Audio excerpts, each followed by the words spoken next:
Forget gurus. Forget anyone claiming to be an online business expert without going through the challenges of entrepreneurship themselves. The Real Money, Real Business podcast is here to prove the best insights in online business comes from your fellow online business builders. We dig into stories of entrepreneurs selling their business on the Empire Flippers marketplace so that you can learn how they made their business profitable, how they overcame obstacles, and what lessons they learned in their online journey. If you want to take your business and your knowledge to the next level, you've come to the right podcast. Let's get started.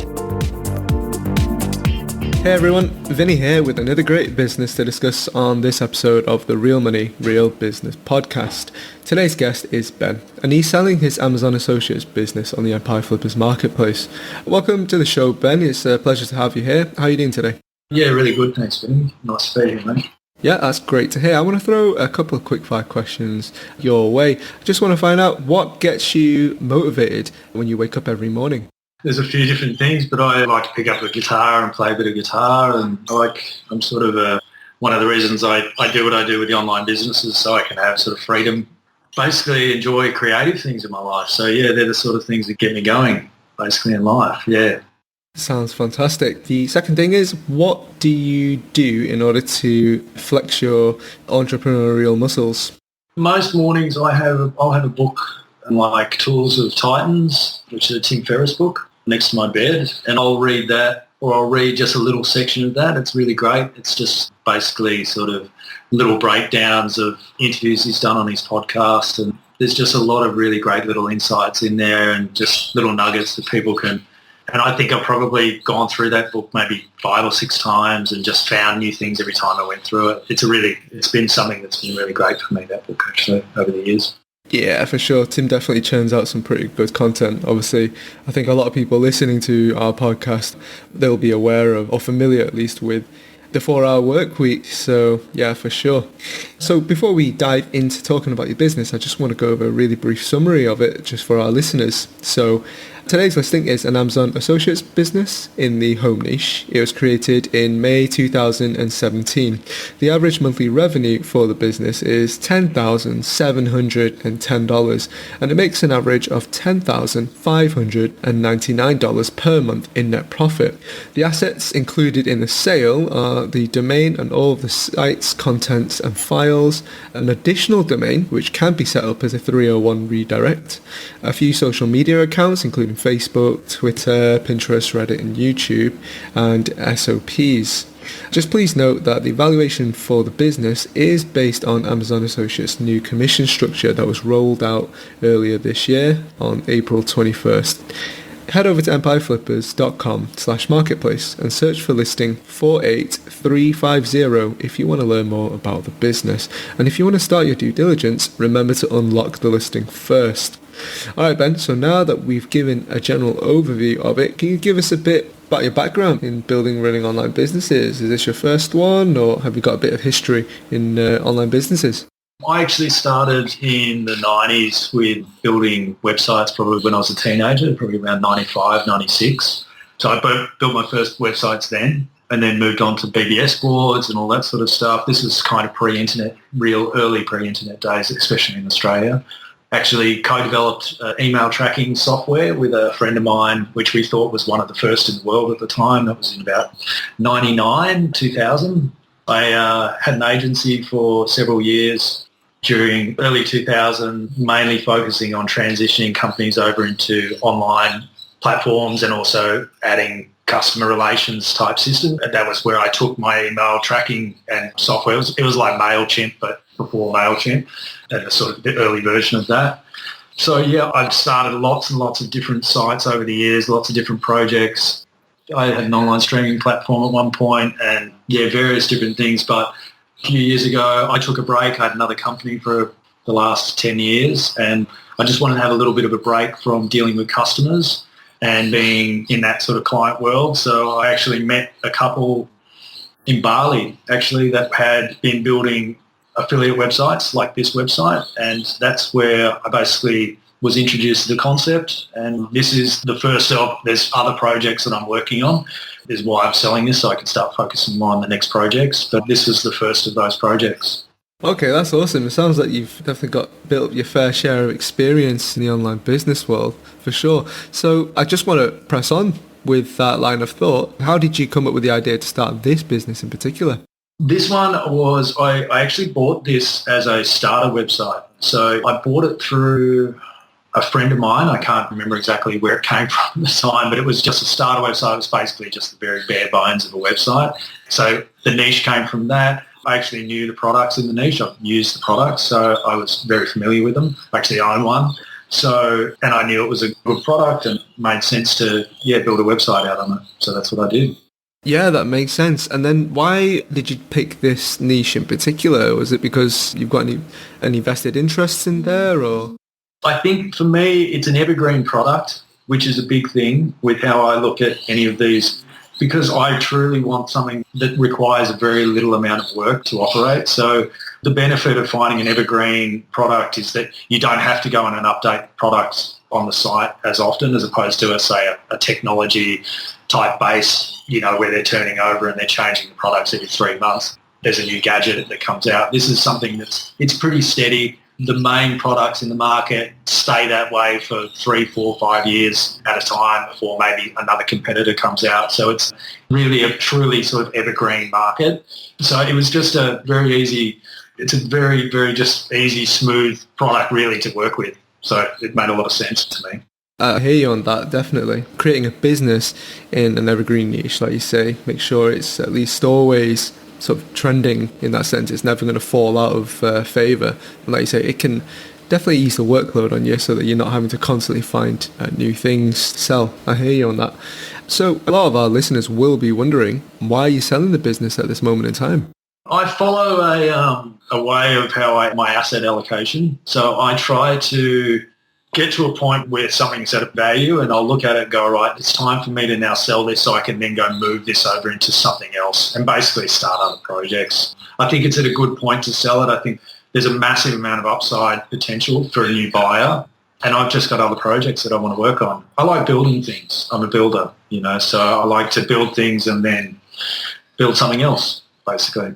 Yeah, I hear you, man. I think a lot of people definitely enjoy building something up and taking it as far as they can go. And like you say, when it sort of reached that threshold of almost interest, I suppose, then it's time to sort of move on and work on something else. So that makes sense. So in terms of just looking back on the history of working on this site, if you could have spoken with yourself when you first acquired the site and started working on it, what advice would you give to yourself back then? I think is really with these sort of sites is really getting out of the way of yourself. I think a lot of people get stuck they sweat small elements and they can sort of get stuck into very small details. It really comes down to the 80-20 rule, basically, of how to look at things, and it's that 20% of your work gives you 80% of your results, and 80% of your work actually gives you 20% of your results. So it's really identifying what that 80-20 is. And, with SEO-based, organic search-based websites, that's content and links, and then putting it all together in a way that is structured well so it's safe for algorithm updates and everything else and keeps it stable. But that's basically the rest. And then CRO and working on fine-tuning, all of those types of things. But I think the biggest thing people can do is just really get out of the way of themselves and just do the things that are actually important and not get too stuck on micromanaging lots of small elements all the time. That's something you can go through and clean up and add to. Yeah, I hear you. That definitely makes sense. Like you said, trying to fine-tune and get that right balance where eventually you're only doing like 20% of the work gives you 80% of the results is key, It's all about productivity. So I definitely understand. I just want to move over to your marketing side of things now. What do you currently do for marketing on the business? This website is basically it's self-sufficient. So the only time it gets all of its traffic from Google organically. So it's basically that's how it gets its traffic at the moment. If I was building out new sections of the website, then obviously there are the opportunity to do some link building and so forth to help with from the SEO perspective. But it's a very, very simple system, really, this type of website. There is a lot of scope, though, for whoever the new buyer is to, part of what would have been next on my list would be to set up an email lead magnet and then do a follow-up and add revenue that way, including maybe retargeting with Facebook ads, and then switching over to changing affiliate programs to higher paying affiliate programs as well, which there are a lot out there. So there's a lot of potential. Yeah, I hear you. I think we'll cover the potential side of stuff later on. But yeah, that makes sense. Can you just tell me a bit more about what your link building strategy is? Do you have like an outreach strategy to increase the number of backlinks you get? Yeah, basically I do my own manual outreach for the most part. So I will look at competitors in the market and I will see what their link profiles are, and then I'll go and I'll have a look at, I'll reach out to the people that are linking to them and basically negotiate to either have guest posts or links added to existing content, relevant content. Yeah, that's basically the approach. Is very simple. Yeah, I hear you. That sounds awesome. And obviously, when you do get round to negotiating with a buyer, you can tell them a bit more about the SOPs and how you go about that link building strategy, for sure. I just want to dig into the work that's required just in a bit more detail. I mean, obviously it's an affiliate site, so there'll be a lot of content creation. Can you tell me a bit about your content creation process? Basically what I do is I have a really basic SOP. If I was adding new content, and the only reason I add new content is if I was creating a new silo, so a new section for the website. I don't do it as a ranking per se. It's a basic roundup type content that you can basically go to an agency. There are a lot of agencies that will do this for you, or you can write this yourself. There's SOPs that will be included for how I produce this content specifically. And yeah, that's it. So it's basically getting that done. If you're doing it through an agency, getting somebody that does server optimization is helpful. Yeah, so thanks for covering that. So let's say, for example, if I was someone who isn't very familiar with Amazon Associates or the home niche, what skills would you recommend I brush up on if I was to, acquire the business and step into the role? I think there's a couple of different ways that you can look at this site. One, you can look at it and go, I want to learn about how to run a SEO-based affiliate website. And there's the potential to do some training or get a mentor, that type of thing, to sort of get your head around it. The other option would be also look at there's some operator services as well. So this is more for people that are first time sort of investors in this market or want to get involved. So there are some great operator services out there that I'm sure the Empire Flippers people can probably refer buyers to, that, and I can as well, that will actually manage an asset like this for you for a percentage. And they'll actually just take it and do all of the work that needs to be done. They'll maintain it. They'll make sure everything's working. They'll actually grow the asset as well and look at where they do a split, whatever. Say if you grow it by 50%, they'll do a split on the upside as well. So there's a lot of options for people that aren't even actually aware of how to manage a website like this, but can actually get a service to do it. On the other side of things, Amazon Associates is very, very easy to work with. It's a very simple platform. The benefit of Amazon is that the products convert really well. If the products conversion rate's really high, so when you send traffic there, there's going to be a higher conversion rate than, say, other affiliate programs. Yeah, it's a very simple platform, and you just add new products if you need to, add new sections if you need to, and if you want to continue to grow the website out even further. Yeah, for sure. I think these are all really, really good tips.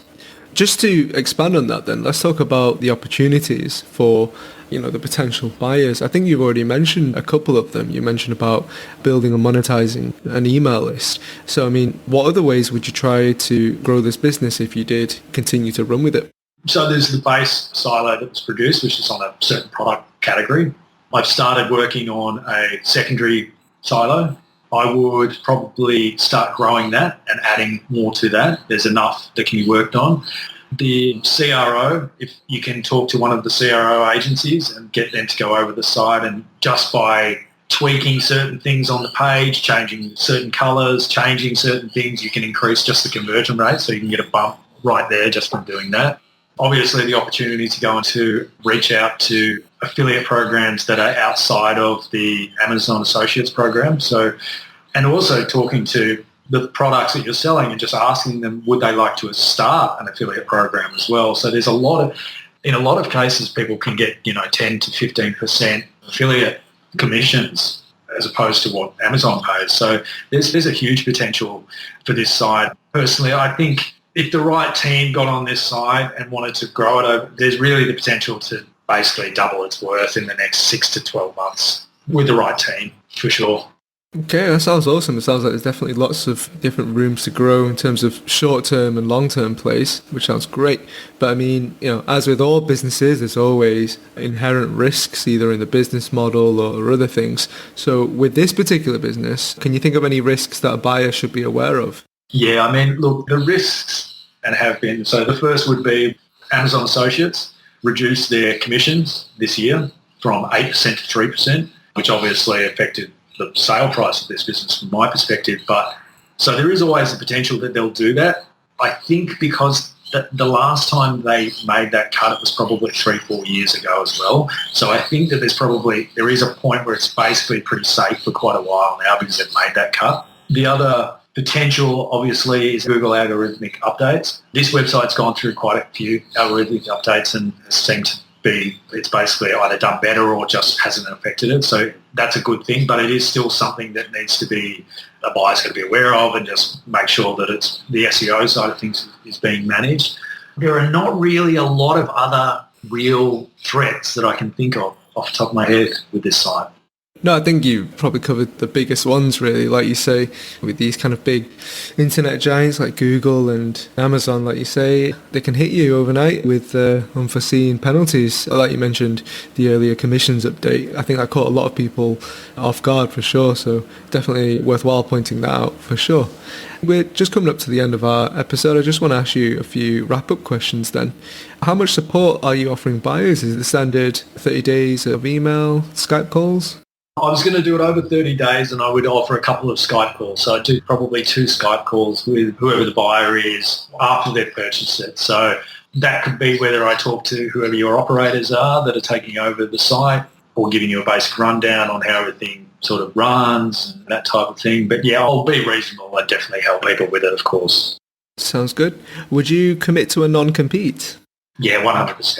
That's totally fine. Great. And are you open to negotiating something like an earn-out? I think because I know the potential of this site, I think if the right offer was presented to me, I would. Probably just like to sell it, but yeah, I'd be open to it. I wouldn't take it off the table. Great stuff. Good to know. Last question for you then, Ben. I mean, if you put yourself in the shoes of a buyer, why would you think your business is a business worth buying? It's an evergreen product, which is a great thing. This site's got plenty of age. It's gone through a few algorithmic updates and held really well. There's a lot of potential for upside. So if I was in the position of a buyer, I could look at this and if I had a team or was happy to put a team on this website, there's so much potential for growth with this site. And then there's also the potential to reach out to the actual products that you're promoting and do deals with them. There's so much growth opportunity with this website. So even the main keyword is there's actually a page sitting in drafts at the moment, and that just needs to be published and start working on. So there's a lot of potential with this site, lots. Awesome stuff. Ben, is there anything that you'd like to share that you think I might have missed? The one thing is that there is actually the other domain was planning on actually building another website. So to basically pick up position 1 and 2 in the SERP. So the other domain been sitting there, it's got age content on it, it's got quite a bit of content on there now, and it's starting to actually generate some traffic. So there is a potential for the new buyer to either take that and 301 that over to this existing site or actually just build out another site altogether and actually pick up position 1 and 2, in the top 3 of Google. So I think that in itself is actually a really great little add-on. It's a little bit more than just a domain. So it's definitely worth looking at. Yeah, no, that's really awesome. I think that's definitely really good to know. So it sounds like there's a couple of ways you can play with that, really. You could either set it up as a 301 redirect, or from what you're saying, if you've got the time, if you can put a bit of sweat equity into it, you can actually build the second site, I guess, another affiliate site, really. Totally. It's already actually sitting there aging. It's actually, I think, even made a tiny little revenues, that site already. It just needs link building. Sounds awesome. That's really good to know. Ben, that's the end of our interview. So thank you so much for joining us on this episode and all the best with the future. Great. Thanks, Vinny. Really appreciate it, mate. Alright everyone, thanks for listening. So to learn more about this listing and to see if it's been sold, you can head over to empireflippers.com/marketplace and search for listing number 48350. If you're watching this on YouTube, you can click the link in the description to go straight to the listing, and once you've unlocked it, you'll be given everything you need to know about this business. So until next time, enjoy your digital journey.